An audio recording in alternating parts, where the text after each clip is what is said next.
Noodles and soup. Probably the greatest food duo of all time. I'm not gonna bore you, so let's get into it. I'm gonna be showing you 3 of my favorite noodle dishes that I could literally eat every single day and not get sick of. Trust me, I've tried them. First, we'll be heading to Taiwan and making one of their most beloved and hotly contested dishes, beef noodle soup. There are a stupid number of variations on this, and every Taiwanese household will have their own version. This one's mine, and it's pretty delicious. A good beef noodle soup is hearty, herbal, a little spicy, and packed with an unctuousness that you can only get through a thoughtful layering of ingredients. We'll start with our beef. I'm using beef banana shank because of its high amount of connective tissue, which transforms into gelatinous heaven once it's braised. Boil the beef for about 2 minutes to remove any impurities. Next, we'll prep our spices. Toast together the following spices to unlock more of their amazing aromas. They'll add a backbone of citrus, sweetness, and licoriciousness to the soup. Once toasted, tie them up in a cheesecloth or a spice bag. For our final bit of prep, we'll chop our aromatics and veggies. Chop a bunch of scallions into 2-inch pieces, smash some garlic cloves, slice ginger, and roughly chop tomatoes, a carrot, and half an onion. A lot of variations of Taiwanese beef noodle soup include adding some type of fruit. I'm using a persimmon because I think its sweet earthiness will be a great addition. Now we're ready to make our braise. In a pot, heat about 3 tablespoons of oil and saute the boiled beef shanks. Add the scallions, garlic, and ginger and cook until the aromas release. Then go in with spicy broad bean paste or jjampong. You can easily find the store-bought, but I have a homemade version because I like to flex. But seriously, this shit is amazingly funky. Add in fermented black bean paste or daosi to add another layer of funky umami. Cook it down until all the ingredients are coated in the pastes and it's starting to stick to the bottom of the pot. Then deglaze with a cup of rice wine. Go in with regular soy sauce for flavor, sponsor me Kiko Man, and dark soy sauce for color.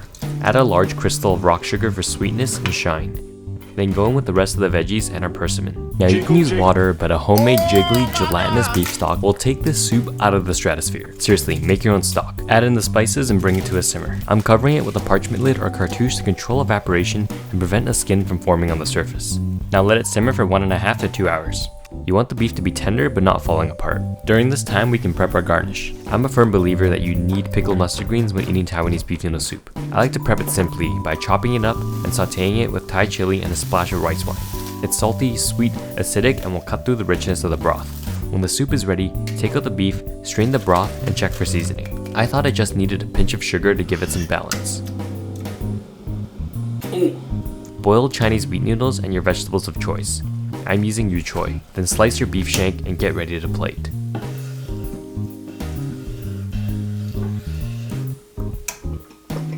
I like to prep my bowl ramen style. I add a half teaspoon of that funky jjampong oil, a splash of sesame oil, black vinegar, and freshly cracked white pepper. Then ladle the hot broth into the bowl, and look at that shine. Follow up with the noodles and give them a fold if you want to be extra. Then add the yu choy, meat, mustard greens, and some scallions and cilantro to finish. And there we have it. In my humble opinion, the best dish to come out of Taiwan. So good. That persimmon gives an earthy undertone. I'm definitely gonna keep adding it to my beef noodle soup. Out of all these 3 noodle soups, this is probably my favorite. Tender beef, toothsome noodles, rich complex broth. It has it all. Next, we're traveling to Korea and making jjampong. In the West, jjampong is kind of overshadowed by its popular counterpart, jjajangmyeon, but in my humble opinion, I think it's the superior dish. At its core, it's a spicy seafood soup with toothsome udon noodles and can be made in as little as 20 minutes. I'll be showing you how I like to make it with the following ingredients, but you can really customize this dish to your liking. We'll start by making dashima, a kelp and typically anchovy-based stock that is a foundational part of Korean cuisine. You can use instant dashima or even just water, but this stock will definitely level up the final dish. Start by removing the head and guts from some dried anchovies. They impart a bitter taste to the stock.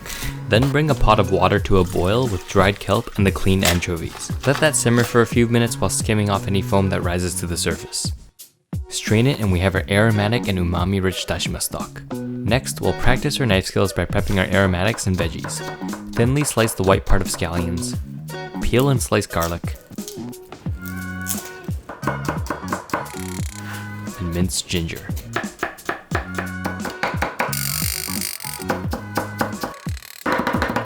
For our veggies, I love using thinly sliced onion, julienne carrots,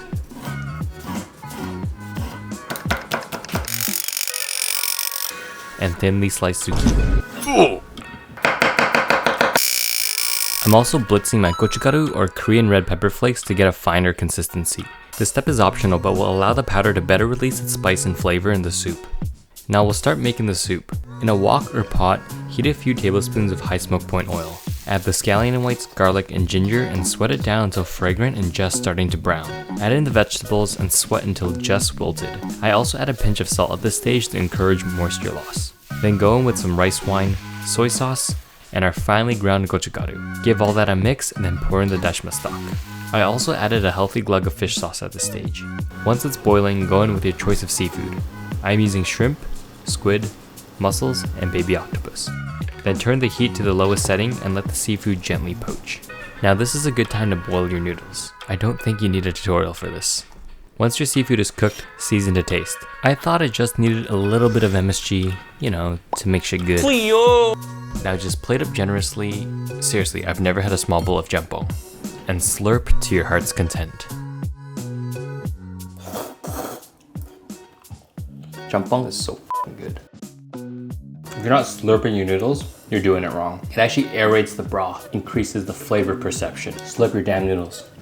Last but certainly not least, I'll be making the signature dish of northern Thailand, khao soi. This dish is intensely rich and savory. The coconutty broth, the aromatic curry paste, the varying textures of noodles, and the accompaniments make this dish the very definition of a flavor bomb. Again, like with previous dishes, there are tons of variations. I'll be showing you a very tasty, relatively basic khao soi recipe. You can always modify it to make it your own. We'll start by frying up our crispy noodle garnish. Khao soi typically uses these flat egg noodles. Heat about 2 inches of oil in a wok or pan to about 350 F and drop in your noodles. Give them a baste, and once they stop bubbling, drain them on a paper towel lined tray. Next, we'll make the backbone of this dish, the curry paste. Separate out cilantro stems, roughly chop the white part of lemongrass, thinly slice ginger, peel garlic, roughly chop shallots, and chop the white part of a leek. We'll be toasting all this together with coriander seed and black cardamom. In a dry wok over high heat, add all the ingredients and constantly stir until the aromatics are wilted and slightly charred. The spices should be toasted as well. Now place everything in a food processor and add a Thai chili or more if you want it spicier. Add turmeric, use fresh turmeric if you can find it, and a hefty amount of Thai shrimp paste. I know you're traditionally supposed to painstakingly grind this in a mortar and pestle, but I'm lazy. The last bit of prep we'll do is just cutting chicken thighs into 1-inch chunks. You can use any protein you want though. I've eaten this with beef, shrimp, lamb, you name it. Now it's time to put it all together.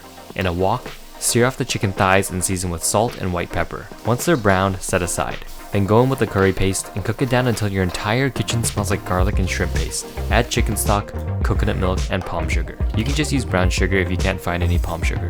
Add the chicken back, bring it to a boil, and simmer for about 20 minutes until the chicken is tender to the bite, but not falling apart. Season to taste with fish sauce and assemble. God damn!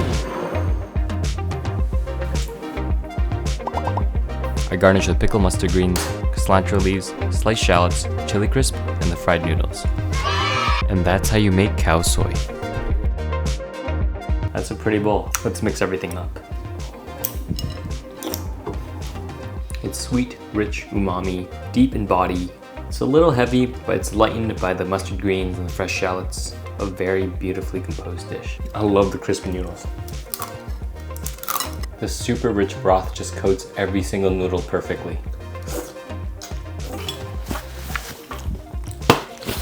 Amazing.